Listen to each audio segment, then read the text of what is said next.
Investiture de l'équipe Kadima, lecture juridique sur un processus controversé. Messieurs et dames, John Chitende reçoit pour vous Maître Enoch Kabalo du Front commun pour le Congo et Maître Franck Kalolo du CRJLI dans pièce contre pièce à 43. Bienvenue.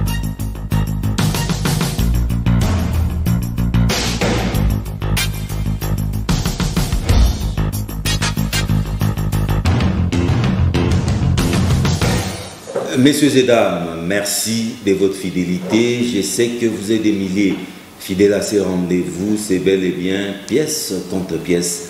Encore une fois, bienvenue à tous et à toutes. Comme annoncé au début de l'émission, très content et très heureux de retrouver pour la toute première fois Enoch Kabalo.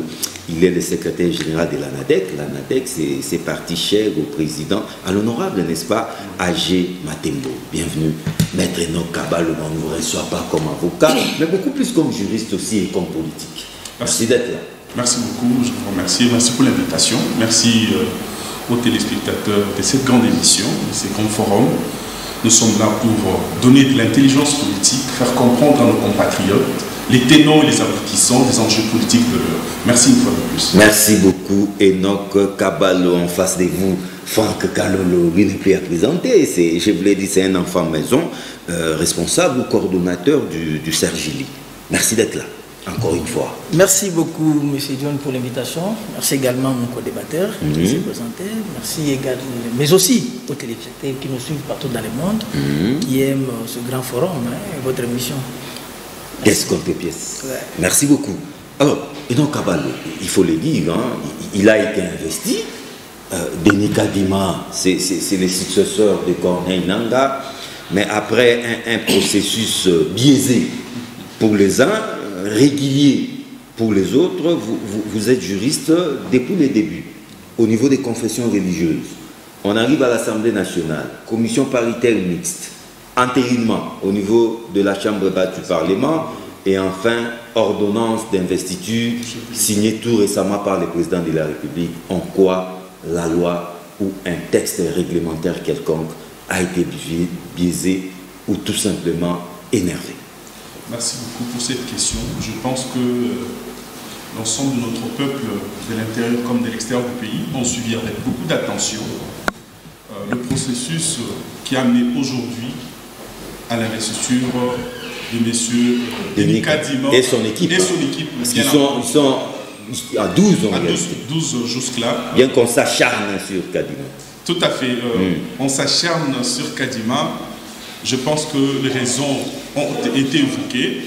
Nous allons le voir dans la suite du temps. Mais ce que nous voulons dire ici, c'est qu'après le travail savamment mené par l'équipe Corneille Nangaa, il était temps de renouveler l'équipe de la centrale électorale CENI dans notre pays. Pourquoi? Parce que après la présentation du rapport final du travail par l'équipe Nangaa, notre peuple et nous, en tant que politique, nous attendions voir une nouvelle équipe être investie à la tête de la CENI. Ça a été fait. Tout à fait. Oui. Je rappelle que la CENI... Vous devez vous estimer heureux alors? Non, pas jusque-là. Parce que, comme vous le savez, que la CENI nous vient du dialogue de Sun City. C'est après ces dialogues que nous avons eu cette institution d'appui à la démocratie. S'il vous plaît, je voudrais que tout le peuple me suive de près, parce que la CENI n'est pas une structure ordinaire, c'est une structure d'appui à la démocratie. Alors, tout ce qui s'y passerait, le déroulement, le fonctionnement, l'organisation, doit avoir cette connotation beaucoup plus démocratique. Ce n'est pas seulement une structure politique, ni une structure publique, mais c'est une structure d'appui à la démocratie. Technique. Tout à fait. Alors, parce qu'il en est ainsi, nous avons suivi tous le processus depuis le début jusqu'à ces jours. Parce que la loi reconnaît à une composante dans notre pays qu'on appelle confession religieuse, de nous désigner... C'est une sous-composante. Une sous-composante, bien entendu, de nous désigner le président de la CENI. C'est vrai que tout a commencé bien, mais après un moment, nous avons senti des interférences. Démontrer ces interférences. Des interférences, vous savez, d'abord cette sous-commission vient de la commission société civile. Ouais. Avant d'être dans la politique active, j'ai beaucoup œuvré dans les organisations de la société civile. Mais voilà ce qui arrive. Tout le temps que nous travaillons pour le camp de la société civile, pour le camp du peuple, nous avions toujours l'influence des politiques. Et les politiques voudraient toujours avoir la même mise. C'est aujourd'hui, je peux l'affirmer, sans crainte d'être contredit, que la société civile dans notre pays est inféodée par la politique. Il y a toujours l'influence politique. C'est ainsi que vous sentez que même quand les élèves de l'école primaire ou humanité voudront faire une marche, faire une réclamation, la politique est derrière. Nous dénonçons cela, ce n'est pas un bon comportement dans notre pays. On doit laisser libre cours, libre arbitre aux composantes, aux partis de X, Y positions. Parce qu'il en est ainsi, nous l'avons tous constaté, pendant le moment des débats, on a crié à la corruption, on a crié à l'influence politique, aux intimidations et tout ce que vous connaissez. Comme toujours, on est habitué dans le patrouillage politique, donc même dans les églises, même quand il faut manger, à la salle à manger, la politique s'y mêle. Nous condamnons cette façon de faire dans notre pays. Finalement, nous devons évoluer, changer notre façon de faire. La politique ne doit pas se mêler de tout. Même à la cuisine, aujourd'hui, il y a la politique qui s'en mêle. Allons maintenant à l'essentiel. Jusque-là, vous tournez autour du pot, excusez-moi. Tout à fait. Oui. Je tourne autour du pot pour vous démontrer à quel point, au-delà des textes, comment est-ce que la politique peut être à mesure d'instrumentaliser, même les textes clairement établis. Donc les pères de l'Église ont été instrumentalisés. Les pères de l'Église ont été instrumentalisés. De fond en comble, de fond en comble, de part et d'autre. Voilà là où déjà le processus a été entamé, ou a été entaché, je vais dire. Une chose est vraie, ils ne se sont pas mis d'accord, incapables de se mettre d'accord. Mais parce qu'ils ne se sont pas mis d'accord, parce qu'ils n'ont pas eu la liberté de leur travail. Ils ont travaillé sous pression. Ils ont travaillé sous intimidation. Ils ont travaillé de coups de fil. Avec déjà des positions préméditées. On vous dit, monsieur, écoute, vous allez là-bas en négociation, mais voilà. Alors, mais d'après la charte, l'idéal, c'est le consensus. L'idéal, c'est le consensus. S'il n'y a pas de consensus, on passe au vote. Ça a été fait. On passe au vote. Mais voilà. Écoutez, je ne vais pas entrer dans le détail de tout ce qui s'est passé. Parfois, c'est pas beau à dire ici. C'est pas beau à dire. Non, très bon l'abcès, hein. Non, mais c'est pas beau à dire ici. Ici, il n'y a pas de tabou. Non, mais déjà, vous savez, par quelques moments de la vie, j'ai assisté à des négociations. Et quand vous allez déjà en négociation avec quelque chose dans la tête, on vous a déjà injecté quelque chose dans la tête, il serait difficile de vous exprimer librement. Ce que nous condamnons, les confessions religieuses n'ont pas eu la liberté d'expression, n'ont pas eu la liberté de choix. Ils ont fait ce travail sous contrainte. Ça, c'est l'influence de politique dans notre pays. Déjà, c'est là où tout est parti. C'est ainsi que les uns et les autres, je vais dire le camp Abécholé et les camps de Dokamba, quand ils ont senti qu'il y a eu l'influence de part et d'autre, chacun maintenant a décidé de camper sur sa position. C'est ainsi qu'on nous a produit un travail bâclé, un travail émaillé d'échecs. Un travail bâclé. Mais tout à fait, parce que quand on sent qu'on est sous pression, on ne sait pas ni sur les droits. Mais le fait de passer au vote, quelle est cette disposition de la charte qui a été violée? Mais écoutez, quand on passe au vote, ce n'est qu'un sous-aspect. En fait, on a compris que le premier aspect, la première possibilité qui leur a été donnée, c'est les consensus. Les consensus. Incapable de trouver les consensus. Incapable de trouver les consensus. Oui, parce que chacun avait déjà un agenda caché dans la tête. Chacun ou les deux camps, un camp avait déjà une préméditation, une position donnée, une injonction donnée, ils ne pouvaient pas, même si on leur accordait 100 jours de plus, ils ne pouvaient pas arriver à trouver un consensus. Voilà ce que nous déplorons dans ce qui est arrivé dans la démarche de confession religieuse. Mais ce que nous avons constaté, après que le cheikh, l'abbé Chollet l'a dit, il a avoué clairement que nous avons échoué notre mission. Et ça, c'était un coup dur à notre peuple qui attendait beaucoup de père de l'Église. Les princes de l'Église ont pour la première fois démontré à la face du monde qu'ils ont échoué. C'était une déception la plus totale dans le chef de notre peuple. Et nous ne voudrons pas ça pour une deuxième fois. À côté de cela, après les votes, nous savons que, au-delà, à défaut de consensus, un vote a été organisé. Mais quand le vote s'organise, il y a l'aspect forme, il y a l'aspect fond, qui a aussi posé des problèmes. Quand le vote s'organise, quand un candidat a été voté, il faut maintenant aussi un consensus parce que le président qui engage la sous-commission en confession religieuse devait apposer sa signature. C'est le président de la CENCO. Tout à fait. Ce qui n'a pas été fait. Le vice-président de la sous-commission en confession religieuse, il devait apposer sa signature. Ce qui n'a pas été fait. C'est le présidium. Tout à fait.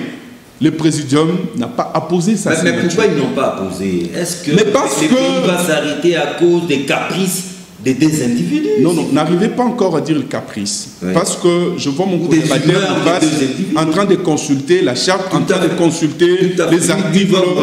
Tout à fait. Mais le problème qu'on a rencontré avec la sous-commission confession religieuse, il n'y a pas eu consensus. Ou il n'y a pas eu compromis. Ils sont passés au vote. Ils sont passés au vote, mais après les votes, il y a les formalités importantes qu'il faudra remplir. Ce qui n'a pas été fait. Mais pourquoi ça n'a pas été fait? Tout a été suspendu comme ça, et puis, du coup, nous avons vu les 6 confessions religieuses, à la tête avec le très respectueux révérend Dodo Kamba, qui s'est précipité sans consulter les autres grandes confessions religieuses, il faut le reconnaître, partenaires du gouvernement congolais, depuis des années, pour aller déposer un PV à l'Assemblée nationale. Déjà, cette démarche, c'est une démarche cavalière. C'est une démarche qui n'a pas permis... Pour parler maintenant de ce qui s'est passé à l'Assemblée nationale. Merci. Les temps que votre débatteur, votre contradicteur, Franck Kalolo, expose aussi, consulte ses pièces, vous avez remarqué que Enoch Kapalo a essayé de démontrer que les processus ont tout simplement été biaisés dès le départ parce que, comme dirais-je, plombés par les politiques. Bien, merci frère John de la parole. Je suivi avec intérêt mon co-débatteur, le confrère Enoch. Il a beaucoup parlé, mais pour ne rien dire. Ah, ce n'est pas vrai. J'ai été très content parce que vous insistiez afin qu'il nous montre ou démontre à la face du monde, parce qu'il est de l'FCC. Hein. Oui. Il est de l'opposition. Que l'opinion sache qu'est-ce qui a été violé. Malheureusement, il a balbutié, il n'a pas pu démontrer. Ici, nous sommes dans une émission pièce contre pièce. Je préfère apporter un peu de lumière et de précision. Mon co-débatteur doit savoir que la charte dont ils font allusion là, c'est une charte qui a été rédigée et créée en juillet 1991, après la conférence nationale. Les 8 confessions religieuses. S'il vous plaît. Une ou deux. Mais pas oui, parler un certain présidium. Je vous dis non. J'ai la charte avec moi. C'est le préambule de la charte. Depuis 91. Oui, j'ai la charte avec moi. 30 ans déjà. J'ai la charte avec moi ici. Et ici, mon co-débatteur fait allusion, il dit il n'y a pas eu de consensus, il y a eu des intimidations, on a harcelé, je ne sais pas moi, les religieux, qui, jusqu'au jour d'aujourd'hui, vous rappelez-vous que Chollet a tenu un discours auquel seul, il a allégué des faits que tous les Congolais attendaient voir. Il dit qu'il était porteur de preuves. Nous avions tous attendu Cholet. Moi-même, je fais même des déclarations sur Top Congo en tant que société civile. Je demandais à Cholet, je lui donnais un délai de 48 heures pour aller se présenter devant les cours de tribunaux afin que les auteurs répondent de leurs actes. Chose non jamais faite et réalisée par Cholet. Allez-y comprendre que Cholet, c'est un membre de l'ECD. Qu'est-ce que vous dites? C'est un membre sympathisant. De l'ECD? De l'ECD. Vous vous rappelez lorsque les 8 confessions religieuses se sont réunies? Attention qu'on vous colle un procès. Hein. Je vais démontrer en quoi, non? Ah, ok. Je l'ai dit, il est membre sympathisant. Les jours où la question de la République était en train d'être traitée à la Cinco, n'est-ce pas Cholet est sorti de lui-même, de son propre gré, pour aller récupérer les communiqués d'un seul parti politique qui était décidé et venir les distribuer aux 8 confessions religieuses. Chose que Cholet lui-même n'a jamais rejetée. Et il a joué le rôle là en tant que qui? Père de l'Église. Non, écoutez, mais le reste là. Vous savez les attributions de Cholet parmi les 8 confessions religieuses. Cholet, c'est un membre du secrétariat technique. Cholet ne vote pas. J'ai la charte avec moi ici. Cholet ne fait pas partie parmi les 8 membres. Mais qu'est-ce qu'on doit tromper dans ce pays? Cholet, c'est du nicolaïsme. Je vais vous renvoyer à l'article 8 de la charte ici. L'article 8 de la charte ici, écoutez, prône des valeurs sur leur plateforme. Et c'est une disposition où vous trouverez 18 points. Et parmi les 18 points, je vais beaucoup plus rester sur le point 6, 7 jusqu'au 13. Non, c'est 13 points plutôt. 13 points, pas 18. Ici, on leur parle de la responsabilité. Parmi les valeurs, il y a la crainte de Dieu, il y a le respect de l'autorité établie, le respect des biens publics, la démocratie. Ça, c'est la charte. La charte ici, la charte n'a que 8 pages. Si Cholet a une autre charte, n'a qu'à me prouver. Il cache au Congolais la charte. Avec mes investigations, je suis tombé sur la charte. Voilà pourquoi je parle avec la charte qui lit les 8 confessions religieuses. Ici, il y a question de la démocratie, du dialogue, la tolérance, l'intégrité, la vérité, la bonne foi et la réconciliation. Donc, on les a offert toutes les possibilités conformément à l'article 8 de leur propre charte. Mais où se trouve Cholet ici? Et vous voyez des réactions de Cholet? Mais vous avez un problème personnel avec Cholet? Non, moi je démontre avec la charte. Parce que c'est la 10e fois en 5 minutes que vous citez son nom. Cholet. C'est pas de l'acharnement, ça. Non, Cholet n'est plus encore chrétien. Cholet, c'est un politique, c'est un militant de l'ICD. C'est un membre sympathisant. Il a même une carte. Non, mais écoutez, la carte, on peut l'avoir à tout moment. Hein. Nous vous disons, Générali Cholet est parti, il a rendu service à l'ICD. Un seul parti. Alors, vous savez, nous avons combien de partis dans ce pays? Les faits le vote. Parce que c'est là où les Romains s'empoignaient. J'en arrive, j'ai la charte avec moi ici. Ici, oui. Je parle avec la charte. Hein. Ok. Oui. Nous sommes dans une émission de pièces contre pièces. Je parle avec la charte. L'affaire des consensus dont ils font allusion, mais c'est l'article 17 de leur charte, au point 2. Que dit la charte? Que dit cette disposition, l'article 17 de la charte? Point 2. À défaut de consensus, ils font recours au vote transparent conformément aux valeurs confirmées à l'article 8. Tout est revu à l'article 8. Où on parle de démocratie. Voilà, c'est là où il y a 13 points. C'est la pièce maîtresse de la discussion. Mais c'est ça. Mais qu'est-ce qu'on peut mentir aux Congolais? On s'amuse, on dit il y a eu violation. Laquelle des dispositions a été violée? Les dispositions ont comme référence l'article 8. Non, là n'est pas le problème. C'est parce que faute de consensus, ouais. Ils sont passés irrégulièrement au vote. Non, même pas. Je vais vous démontrer. Voilà maintenant. Là, je suis maintenant à l'article 16. À l'article 16, au point 2. Qui peut convoquer une plénière? C'est ça le problème. Voilà. C'est ça la plénière. Voilà, c'est ça le problème. Voilà, je vous lis maintenant. Nos téléspectateurs les Congolais nous suivent. J'ai la charte, c'est l'article 16.2. Les réunions de la plénière sont convoquées par le président, par le vice-président en cas d'empêchement de ces derniers, ou par la majorité de ses membres. 3 possibilités. Président, vice-président en cas d'empêchement du président, ou par la majorité de ses membres. C'est qu'on ne lit pas au Congolais, j'ai la charte. Aujourd'hui, j'ai apporté la vérité. Donc, la majorité qui a convoqué la plénière en qualité, conformément à l'article 16, conformément à l'article 16.2 de leur charte. On doit tromper qui dans ce pays? Qu'est-ce qui est violé ici? Il y a 3 possibilités. La première possibilité est réservée à M. Otemi, aux citoyens Otemi, et la deuxième possibilité est réservée à l'SCC. Et la troisième possibilité est réservée à la majorité de ses membres. Donc les 6 sont majoritaires, ils sont au nombre de 8. Qu'est-ce qui est violé? Et ce sont les gens à respecter même. Ils se sont référés à leur propre charte. Ils se sont conformés à l'article 16.2 de leur charte. Qu'est-ce qui est violé ici?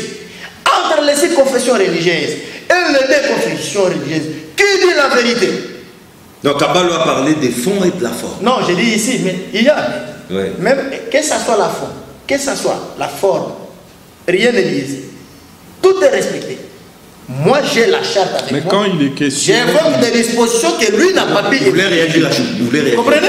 S'il a besoin de la charte, je vais faire la charte qui fera encore la lecture. Donc je lui permets de réagir là-dessus. Cher confrère, mais quand il est question, je voudrais que tu ailles jusqu'au bout. Comme tu as le texte avec toi...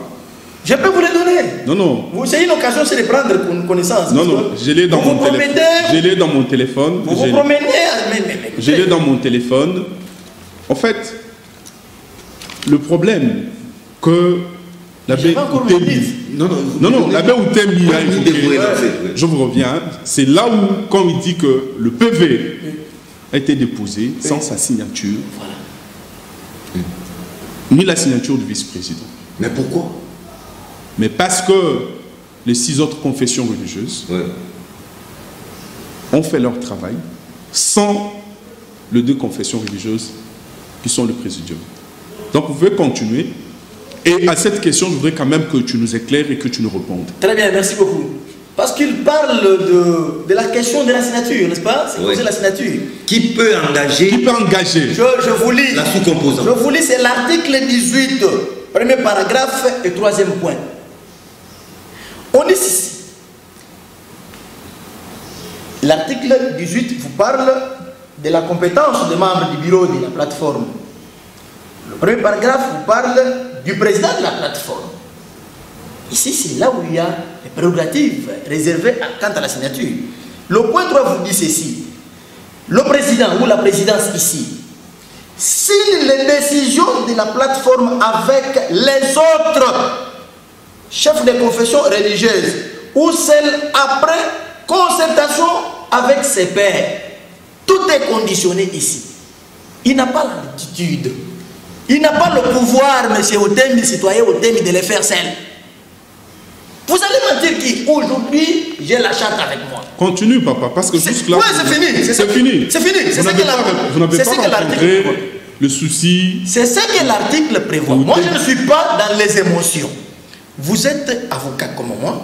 Ici, nous parlons des textes. Tout à fait. Ce sont les dispositions auxquelles le compatriote congolais qui nous suivent ont besoin. Le peuple congolais a besoin de la précision. Le peuple congolais a besoin d'une bonne interprétation. Tout à fait. L'interprétation qui est littéraire et non littérale. Tout à fait. Les textes sont là. Qu'est-ce qui est violé? Jusque-là... Il n'a pas la latitude, confrère. Il n'a pas ce pouvoir de le faire seul. Mais c'est lui le présidium. Non, mais ici, il est conditionné. Il est conditionné.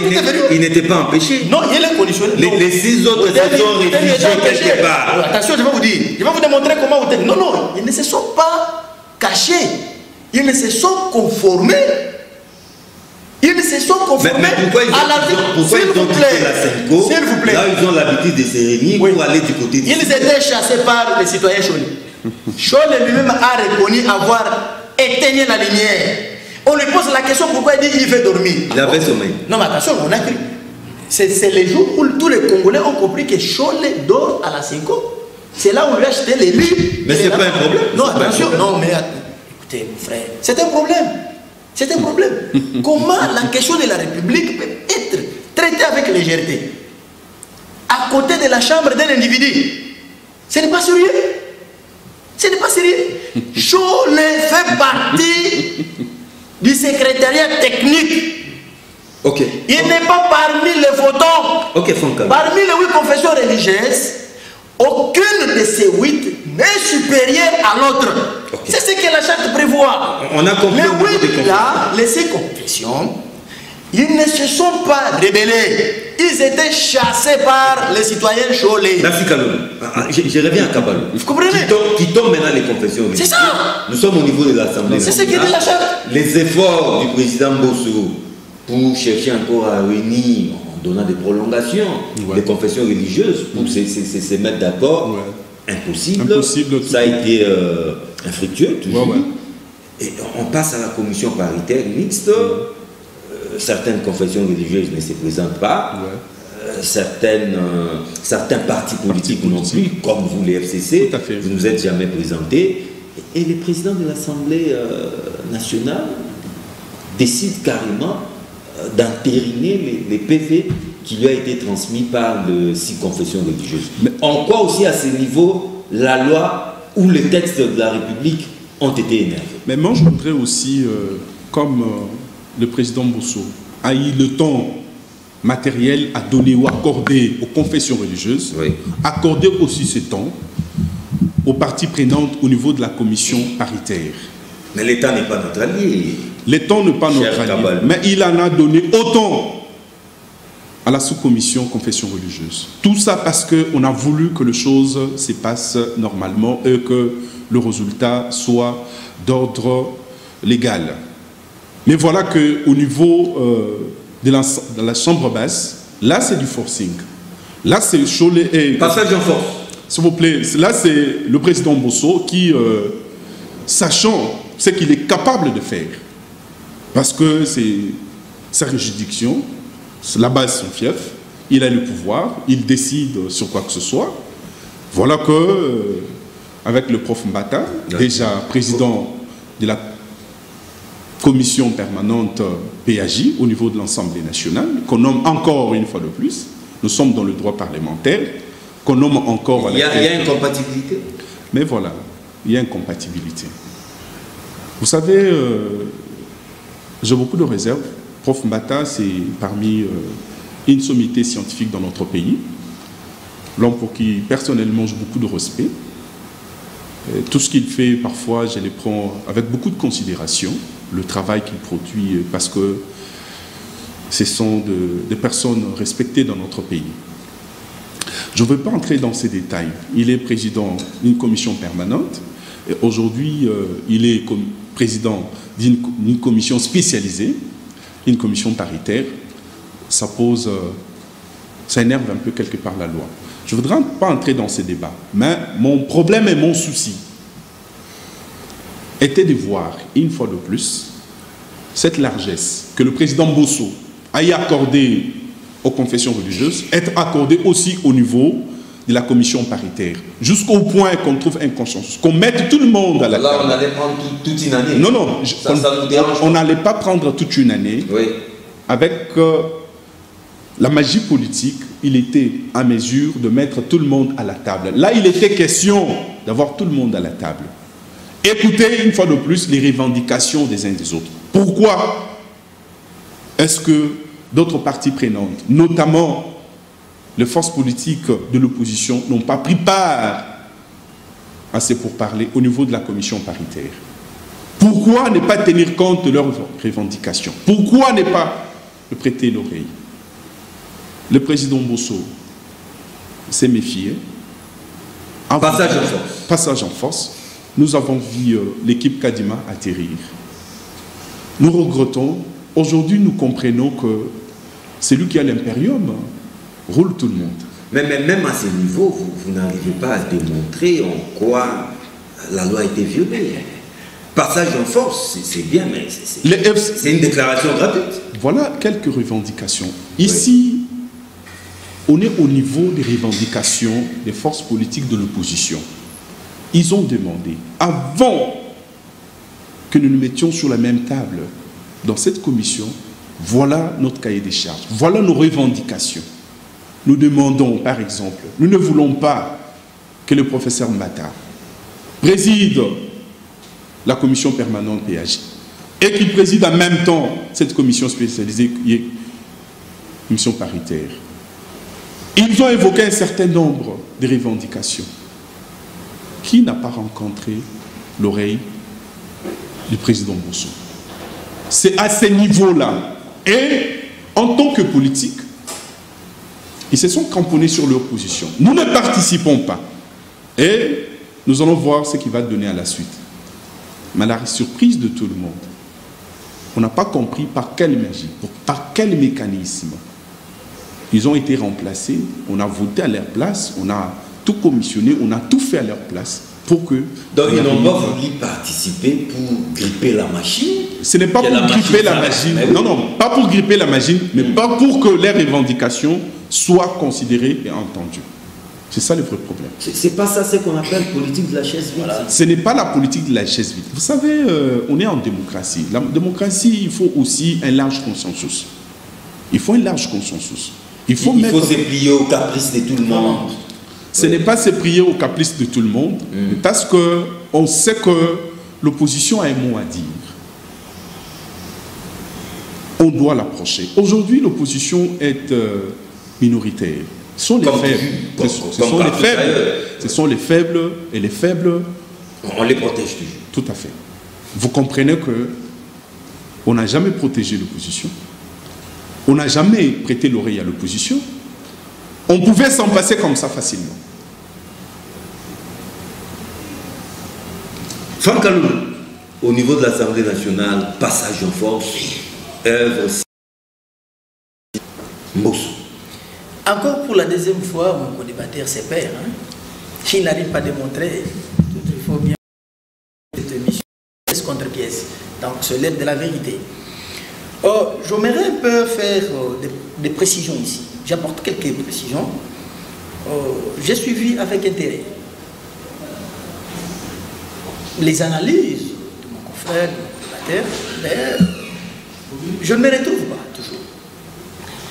Mon co-débatteur fait allusion au comportement du président Bosso. Oui, passage en force. Mais je voudrais vous dire une chose, il n'y a pas eu passage en force. La plénière qui a entériné le PV, avant de le faire, s'est référé à la Cour constitutionnelle pour l'interprétation. Pour votre information. Non, non, ben, ça c'est connu. J'en arrive, s'il vous plaît. On est au niveau de la commission paritaire. Si vous pouvez quand même, monsieur. Ok. Et je vais vous démontrer cette commission paritaire. Non, de temps en temps, il peut réagir la chose. Non, mais c'est moi qui ai la parole. C'est vous qui avez la parole. Laissez-moi. Ça, c'est vrai. Laissez-moi. L'opinion nous suit. Je vais démontrer en quoi rien n'a été violé. Au niveau de l'Assemblée nationale. Au niveau, à toutes les étapes et à tout le niveau, je vais démontrer ici. Nous sommes au niveau de l'Assemblée nationale. Je vous dis que le président Bosso, avant d'aligner, que le bureau aligne cette matière, ils se sont référés à la sagesse de la Cour constitutionnelle. C'est après avoir obtenu l'interprétation de la Cour constitutionnelle que l'Assemblée nationale a dû faire quoi? Aligner la matière débattue. Donc l'Assemblée avait la bénédiction de la Cour constitutionnelle. Ça c'est connu. C'est ce que nous ignore. Non, non, ça c'est connu. Voilà. C'était une parenthèse pour vous dire que moi, ce n'est pour rien. Je vais. Vous avez touché l'aspect commission paritaire. Donc vous avez évoqué le président Bosso. Je vous aide avec la disposition. Et le professeur Mbata. Oui, le professeur Mbata. Je vous aide avec la disposition. C'est l'article 35 du règlement intérieur de l'Assemblée nationale. Vous avez des possibilités. Vous aviez, vous de l'opposition, vous de l'FCC, au lieu de sortir à l'extérieur de l'hémicycle, faire j'appelle ça propagation ou propagande. Hein. Au lieu de claquer la porte. Non, non, ils n'ont même pas claqué la porte. Ils sont rentrés. C'est une campagne. J'appellerais ça la pré-campagne. Vous comprenez? Pré-campagne? Oui. Oh là là. Ok. On vous concède les termes. Continuez, papa. Vous avez la parole. Je vais évoluer. Tout à fait. Écoutez, vous aviez des possibilités. L'article 35 du règlement intérieur de l'Assemblée nationale vous donne des possibilités. Comme vous aviez constaté que cette disposition était énervée, la conséquence était quoi? Vous alliez vous référer à l'article 155 de la Constitution. Prenez le temps de consulter, de lire. C'est ce qui manque aux autres. Référez-vous à l'article 155 de la Constitution. Là, ça vous donne la possibilité de saisir encore les conseils de l'État pour obtenir l'interprétation du juge. Et ça allait vous fortifier. Vous restez avec les débats de caniveau, les débats de la rue, comme tout le monde, dans des réseaux sociaux, en disant qu'il y a eu violation. Et sur des plateaux de télévision. Non, en disant qu'il y a eu violation d'une quelconque disposition auquel vous n'aviez pas eu le temps de démontrer ici. Restez, laissez les Congolais avancer, laissez les Congos avancer. Et la machine, vous savez, le Congo, on ne peut pas diriger toute une grande nation ici sur les émotions de quelques individus qui sont à la recherche de leur poste. Non. Quel est l'intérêt du peuple congolais dans tout ça? Dans leur déclaration? Rien. Sécuriser le peuple congolais, c'est démontrer aussi aux Congolais certaines dispositions où la loi qui a été violée. Afin que ce peuple-là, à qui vous lancez toujours l'appel d'être derrière vous, de vous suivre, dans vos bêtises, d'être quand même édifié. Mais le peuple n'est pas édifié. Vous n'êtes pas en mesure de démontrer en quoi la loi a été énervée.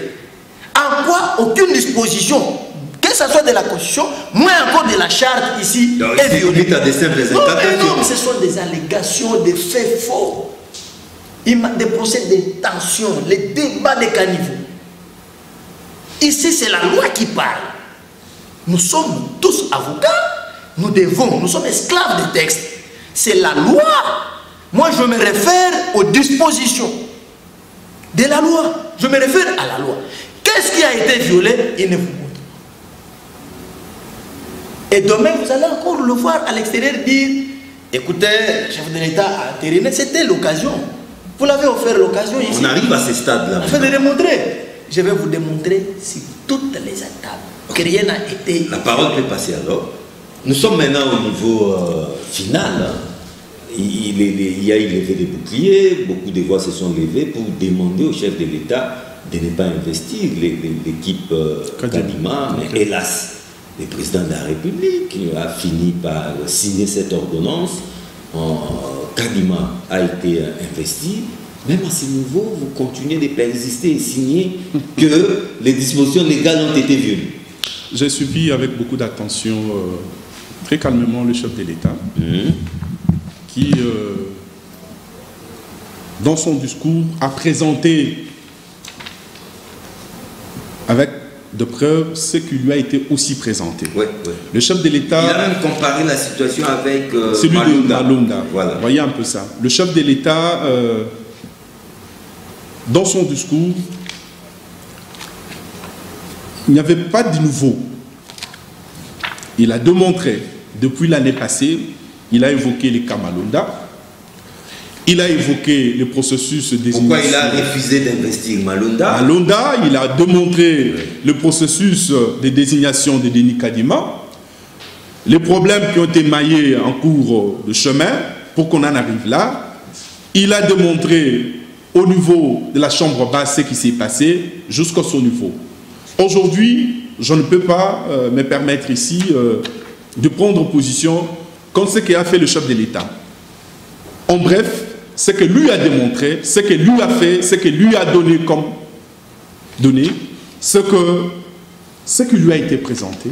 Il a dit, voilà, j'ai reçu 12 PV sur le 15, le quorum étant atteint. Voilà, ça me permet d'investir par ordonnance l'équipe Kadima. Aujourd'hui, il ne fait que la continuité de ce qui a été déjà commencé. Quoi de plus normal?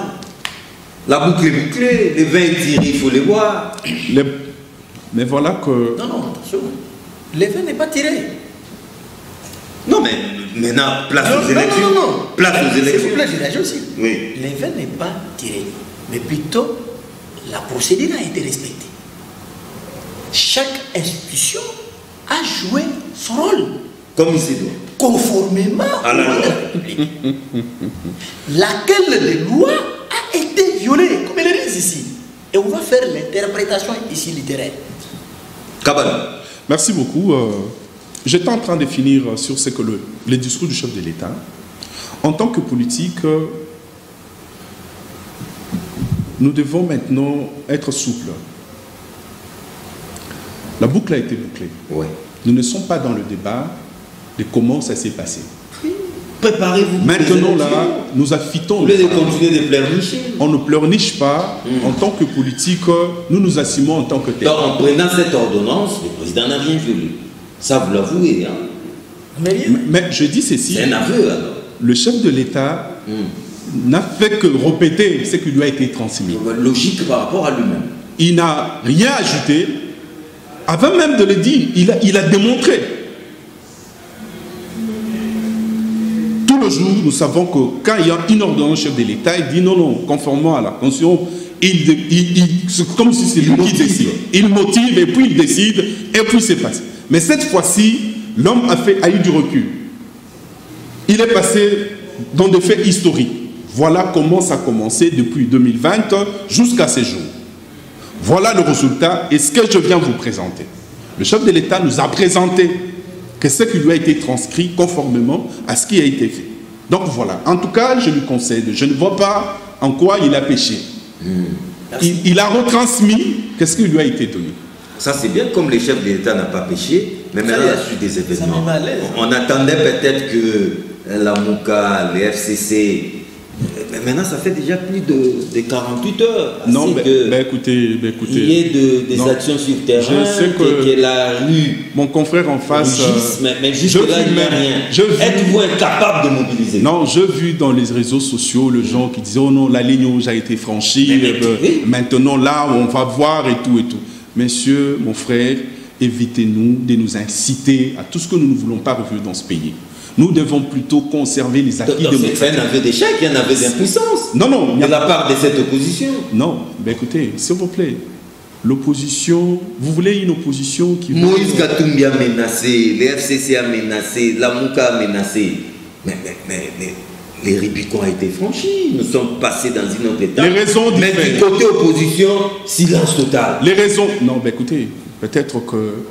On travaille encore. Il ne faut pas te faire quand nous sommes dans les laboratoires, nous travaillons. Okay. Vous allez entendre des déclarations. Des stratégies. Nous peaufinons des stratégies. On ne peut pas rouler tout un peuple. Nous peaufinons des stratégies. Le peuple a été roulé. Mais, écoutez, tu sais, l'homme politique congolais, c'est un expert en patrouillage politique. Il sait comment tirer les rideaux de son côté. Il sait comment manier les choses. Je vois mon frère, un avocat... qui nous présente les textes. Mais je peux vous dire ici qu'en tant que politique, on peut interpréter les textes. Le même texte, on peut l'interpréter pour un camp, pour un autre. C'est pas aujourd'hui. Mais Kabal, à quoi maintenant faudra-t-il s'attendre? Kadima est là. Kadima est là. Oui. D'ici peu, remise et reprise avec Nanga et tout à fait. Il va commencer à travailler. Il va commencer à travailler. Oui. Nous allons les tenir à l'œil. Vous aurez vos yeux pour pleurer. Non, nous allons les tenir à l'œil. Ok. Vous allez faire avec alors? Mais tout en les surveillant, tout en les contrôlant. Okay. Nous allons faire avec lui, parce qu'aujourd'hui, il y a l'ordonnance du chef de l'État. Voilà. Une ordonnance sur la table, nommant Kadima et son équipe. En attendant que nos forces politiques, notamment de l'FCC, d'abord, sur cette question, et voir quelles sont les réponses idoines que nous allons donner à ces processus, à ces ordonnances qui ont été données. Je ne voudrais pas ici aller en besogne parce que on est en chantier, on est en laboratoire.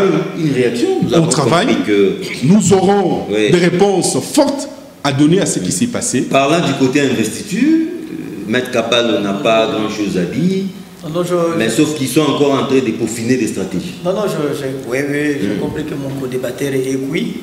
Il est à court d'arguments parce que il doit savoir une chose, que l'interprétation de loi ne sont pas faites pour un cas ou pour un autre, mais plutôt l'interprétation profite à tout le monde. Ce n'est pas le cas. Cher ami. J'en arrive, s'il vous plaît. J'ai la parole, moi je vous laisse parler. Ok, vas-y. Soyez à l'aise. Je ne fais que réagir. Et donc, vous devez savoir ce soir que l'interprétation profite à tout le monde. Ce n'est pas pour un cas tel ou l'autre. Je suis de la société civile. Non. En tout cas, si vous avez cette casquette sur ce plateau, oui. En tout cas, je vous le refuse. Non, c'est un coordonnateur des services. Non, s'il vous plaît. Mon cher ami, mon cher maître, s'il vous plaît, donnez-nous votre connotation politique. Mais il est de la société civile. Non. Je me suis, tout au début de cette émission, je dis, j'ai eu à œuvrer dans les organisations de la société civile. En tout cas, il n'est pas de la société civile. En tout cas, il n'est pas de la société civile. Je vais vous aider encore ici avec une disposition de la Constitution. Non. Est-ce que qui peut croire de tous les téléspectateurs que mon co-débatteur en face, il parle au nom de la société civile? Les Congolais qui aiment la vérité. C'est ça la conséquence d'un état de droit. S'il vous plaît, laissez-moi parler. Vous avez la parole.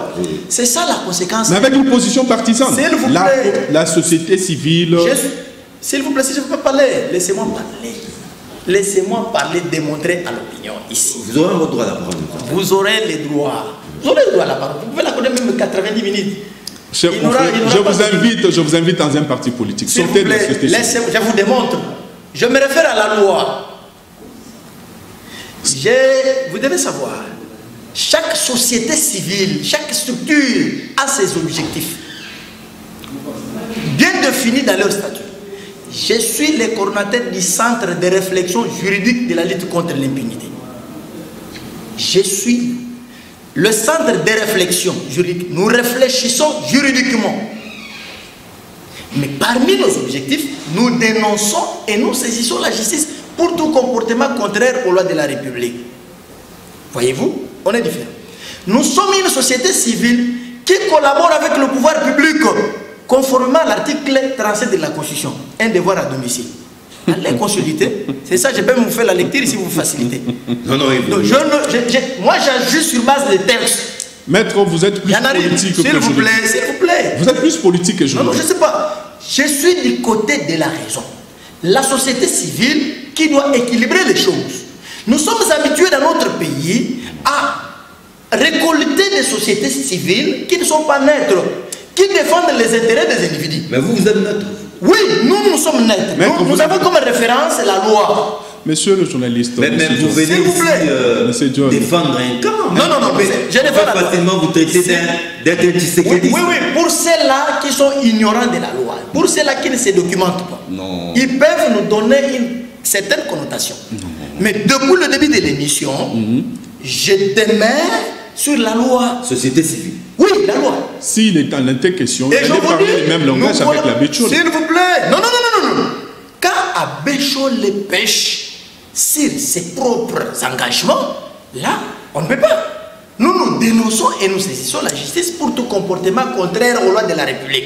Les comportements des Cholés, c'est un comportement contraire aux lois de la République. Oui. Je l'ai démontré ici et je continuerai. Ça, c'est un devoir à domicile. Mais vous êtes très bien. Je vais tirer copie de cette charte. À la fin de l'émission, on va vous le remettre. Et ça va vous permettre. Prochainement, ne venez plus encore non armés. Ici, nous parlons République et non individu. Je ne travaille pas chez l'individu. Je défends les intérêts de la République. Étant une société civile qui collabore avec le pouvoir public, conformément à l'article 37 de la Constitution. Voilà même la référence.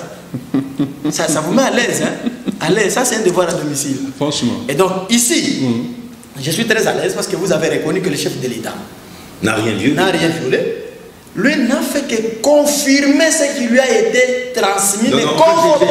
J'ai compris, c'est-à-dire ils ont subi. J'ai la parole. Et ils ont, oui, Que je termine je vous relance le fil d'idée. Il a avoué que c'est une sorte d'aveu d'impuissance. Voilà pourquoi j'ai dit, je suis très à l'aise. Parce qu'il a reconnu à la fin que rien ne peut être reproché au président de la République, chef de l'État, d'avoir violé une quelconque disposition qui n'a pas pu démontrer. Et que l'ensemble de ce groupe-là, les FCC, ceux qui se disent d'être dans l'opposition, ne seront pas en mesure de démontrer devant l'opinion. Mais attention, ils peuvent mobiliser la rue. Hein? Non, moi, attention, vous savez ce qui sera réservé? Là, ils vont perturber l'ordre public. Et la conséquence, c'est quoi? Ça sera des procès. Non, mais les manifestations publiques sont conscientes. Oui, mais quand ça viole les lois de la République, quand ça touche aux bonnes mères, ça transgresse la loi. Ça, et la conséquence, c'est quoi? Non, la conséquence, c'est quoi? Ce sont les cours et tribunaux qui seront saisis. Parce qu'ils ne vont plus démontrer en quoi. Vous savez, pour mobiliser la rue, vous devez vous cacher derrière quelque chose. Derrière une disposition. Parce que nous sommes en démocratie, s'il vous plaît. Un état de droit est construit sur les textes. Mais le droit de manifester est constitutionnel. Oui, mais vous manifestez pourquoi l'objet de votre manifestation? Vous devez motiver. Non à une CENI politique. Non, mais attention. C'est le problème, c'est ça. C'est le débat des caniveaux. Vous verrez, certains seront arrêtés ici. Ou peut-être pour transmettre un message de la haine, un message tribal. Là, c'est ce qu'on n'accepterait pas dans ce pays. Nous avons besoin de l'unité. Merci. Mais j'aimerais qu'ils mobilisent le peuple, qu'ils organisent des marches, tout en se référant sur une disposition légale qui a été violée. Là, alors, Kabalou, là on chute. Première question, quand est-ce qu'alors vous envoyez vos délégués à rejoindre l'équipe Kadima? Et pour terminer cette question aussi d'actualité, une sorte de bras de fer entre les églises conventionnelles, non, les écoles conventionnées catholiques et le ministère de l'enseignement primaire et secondaire, qui en payent les prix. Ce sont nos enfants qui ne savent plus étudier. Et en quelques minutes seulement, 2-3 minutes, vous ramassez aussi cette question et vous atterrissez par c'est aussi votre conclusion. Merci beaucoup pour ces débats enrichissants. Mais je voudrais ici rappeler à mon co-débatteur d'en face que la liberté de manifester est garantie par la Constitution et le mobile ou les revendications ne doivent pas seulement être conformes à ce que vous croyez être. À la loi. Même si c'est... À la loi. Tu sais, aujourd'hui, nous avons vu les élèves... Toute manifestation tire référence à la loi. Nous avons vu les élèves manifester. Ouais. Jusque devant les institutions, notamment le Parlement. Et ils ont été reçus par le vice-président de l'Assemblée. Écoutez, nous sommes en démocratie. Je peux me rallier avec mes amis. Nous avons faim. Dans ces pays, on ne mange pas parce que... Voilà. Vous envahissez c'est une cause. Nous envahissons. Mais vous n'allez pas seulement nous demander, non, prouvez-nous les textes qui vous garantissent ou l'article qui soutient ou l'article qui soutient la motivation. votre non, vous n'allez pas nous demander ça. Comment ça? Vous n'allez pas nous demander ça. Dans un état donc de droit. Voilà. Envoyez d'abord vos délégués. Là, ça sera des émotions. Je pense que il y a 3 postes vacants. Tout à fait. Ouais. Il y a 3 postes vacants. Je ne voudrais pas ici prendre la parole au nom du FCC, mais tout ce que je sais, c'est que c'est pour très bientôt. Il y a des tractations. C'est pour très bientôt. Les lignes bougent. Les lignes vont bouger parce que nous ne l'allons pas laisser faire. Ce qui a été fait au niveau de la chambre basse, ça ne va pas. Vous évitez la politique de la chaise vide. Hein. Tout à fait. Ça n'a jamais payé. Hein. Parce que, vous savez, le FCC a pour slogan le Congo d'abord. Le peuple d'abord. Non, les Congos. Et c'est le Congo. Ouais. Congo d'abord. Tout pour le Congo. Parce que nous voulons voir une république qui avance, une république qui brille, une république qui fait parler. Bras de fer et pesté, église conventionnelle catholique. Bon, c'est une question qui nous dérange tous. Font de la gratuité. C'est une question qui nous dérange tous, de part et d'autre. Nous invitons le gouvernement et les écoles conventionnées catholiques de se mettre autour d'une table parce que les victimes dans tout cela, ce sont nos jeunes gens, nos enfants qui aujourd'hui subissent cette guerre entre que le chef de l'État, je pense qu'à la réunion du Conseil des ministres la fois passée, la question a été évoquée. Je pense qu'on nous trouve une solution. Nous avons besoin de voir nos enfants aller à l'école. À la réponse ou aux menaces du ministre Tony Mwaba de récupérer ces écoles, la réponse de votre ami Cholet ne se fait pas attendre. L'État n'a qu'à récupérer ces écoles et leur laisser ces bâtiments. D'abord, je vous demande de rectifier. Cholet ne sera jamais ami parce que... Votre frère, de la société civile, oui. De la société civile. Non, non, votre ami aussi de la société civile. Il ment beaucoup. Il ment beaucoup. Alors nous luttons contre l'impunité. Votre frère d'armes de la société civile. Oui, l'ancien. Il est honoré, Cholet. Cholet n'est plus encore de la société civile. Comme vous aussi. Hein? Non. Moi, je suis actif de la société civile. Je suis un acteur de la société civile. Cholet, c'était un honoré. Vous avez qu'à récupérer vos écoles, mais... Non, les écoles... Construisez vos bâtiments. Hein? Les écoles, oui. Ce sont les individus qui construisent. Ici, c'est l'église catholique. Non, ce sont des constructions. Ils ont construit avec l'argent de qui? Des offrandes? C'est une question à savoir. Non, là n'est pas le problème. Bon, je vais. Ils ont construit. Ils ont construit tout court. Non, mais il faut investiguer. Comment on a érigé des constructions? C'est aussi un élément qu'il ne faut pas exclure. C'est un élément à ne pas exclure. C'est maintenant que vous me posez ça. Non, parce que c'est une question d'actualité. Hein. Oui. C'est un combat maintenant des forces. Un bras de fer. Un bras de fer, comme vous le dites. Ils disent c'est leurs écoles qu'ils ont construites. Oui. On doit aussi savoir comment ils ont parvenu à construire. Cette superficie, le lieu qu'ils occupent, appartient à qui? Peut-être qu'ils ont acheté. Non, mais attention, les sols et sous-sols appartiennent à l'État. Mais quand vous achetez... je doute fort que ces gens-là soient en règle. Je doute fort. Vous me donnerez raison un jour. Vous savez, c'est une église qui est installée en RDC depuis l'époque coloniale. Hein? Pour un fait bien précis, de combattre les institutions de la République. Oui, ils ont commencé à... C'est ça l'église catholique? Oui. C'est ça l'église catholique. Depuis. Je vais vous dire une chose. Comme c'est leurs écoles. Oui. Je suivis avec intérêt les interventions de l'acteur de la société civile, un ancien, l'honoraire Cholet. Hein? Ils ont construit, oui, mais qu'est-ce qu'ils veulent? Qu'ils démolissent. S'ils ont besoin de briques et de tôles, ils n'ont qu'à emporter. Et la terre restera à l'État congolais. Et les enfants vont étudier à cette... Non, mais l'État congolais a des moyens. Mais l'État de construire, l'État n'est pas en faillite. On peut apporter ici des constructions préfabriquées, on les met là-bas, on les installe. C'est un mois, quelques semaines ici, c'est fini. On importe ça et les enfants vont étudier. C'est facile de le dire. Non, c'est facile de le faire parce que l'État ne tombe pas en faillite. Cholet peut tomber en faillite et non l'État congolais. Cholet doit savoir qu'il retienne d'abord ses attributions. Quelles sont les attributions dévouées à Cholet? Cholet va au-delà de ses prérogatives. C'est ce qui est grave. C'est ce qui est grave. Merci, Maître Fontaine. C'est ce qui est grave. Merci beaucoup. Je voulais juste mettre un point. Oui. Sur terminer par là. Oui, les soldats de l'FCC, comme l'a dit mon co-débatteur. Il dit qu'ils ont un soldat ici, les Congo d'abord. Les Congo d'abord. Je suis curieux. C'est très intéressant. Vous savez, c'est dangereux même. Vous avez comme soldat les Congo d'abord. Oui. Vous savez pourquoi? Et aiment les Congo et non les Congolais. Les Congo envisagent la richesse du Congo pour piller. C'est ça, c'est les Oui, c'est ça. Maître, venez dans le parti politique. Je vous veux demain, prenez, si vous n'avez pas de parti politique, venez, je vais vous donner une carte. Il peut répondre à la tête. Tout à fait. Mais ça c'est... Tout à fait. Non, mais un parti politique... je ne saurais pas pour ne pas critiquer ces partis politiques. Mais seulement, je crois même que vous aimez les Congo. En tout cas, vous aimez la richesse du Congo et non les Congolais.